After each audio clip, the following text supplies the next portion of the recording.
Унаа мамлекеттик ишканасына жаңы жетекчи дайындалды. Мамлекеттик каттоо кызматы кабарлаганда ишкананы Марат Пирназаров жетектемей болду. Пирназаров буга чейин Жогорку Кеңештин төрагасынын кеңешчиси болуп иштеп жаткан. Парламенттин басма сөз кызматынын маалыматына караганда, ал бул кызматты болжол менен 2 жыл аркалап келди. Ал эми төрага кеңешчи болгонго чейин Пирназаров финансы рыногун жөнгө салуу жана көзөмөлдөө боюнча мамлекеттик кызматынын төрагасынын орун басары болчу. Унаанын мурдагы жетекчиси Алымжан Козубаев иштен 13 февралда алынган. Коопсуздук кеңешинин коррупцияга каршы мамлекеттик саясат стратегиясын ишке ашырууну көзөмөлдөө боюнча иш тобунун 30 январдагы жыйынында Козубаевди кызматтан бошотуу маселеси көтөрүлүп, кеңештин катчысы Дамир Сагынбаев өкмөткө сунуш келтирген. Расмий маалыматтарга караганда укук коргоо органдары Унаа ишканасынын кызматкерлерине 2018-2019 жылдар аралыгында 100дөй кылмыш иши козголгон.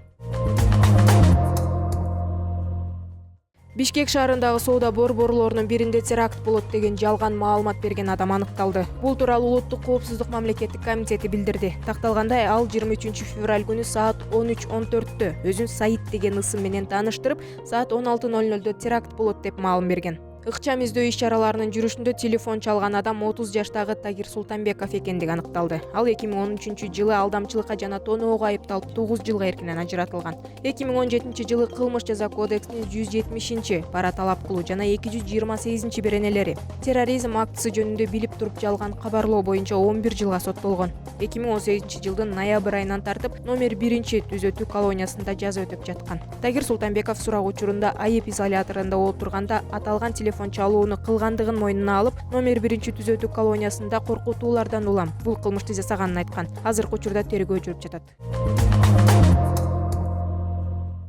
Блогер Эльмир Сыдымановдун апасы Махабат Молдомусаева президентке, Жогорку Кеңешке, башкы прокурорго жана Ички иштер министрлигинин жетекчилигине кайрылды. Ал Сооронбай Жээнбековдон Эльмир Сыдымановдун ишин адилеттүү карап берүүнү өтүнөт. Балам үчүн кечирим сурайм, ал жаңылып сүйлөп алды. Мен анын блогерлик ишин колдобойм. Элди экиге бөлөйүн деген ою жок болчу. Анын сөзү хейтерлерине багытталган. Сөзүндө бөлүп жарууга үгүттөө дагы болгон эмес. Ал үчүн эле камап коюу адилетсиздик, түшүндүрүү иштерин жүргүзүү жетиштүү болчу дейт Махабат Молдомусаева. Эльмирбек Сыдымановдун жаштыгына карабай үй бүлөсүн багып келгендигин белгилейт. Блогер Эльмирбек Сыдыманов аймактык кастыкты козутуу айыбы менен 2 айга камалган.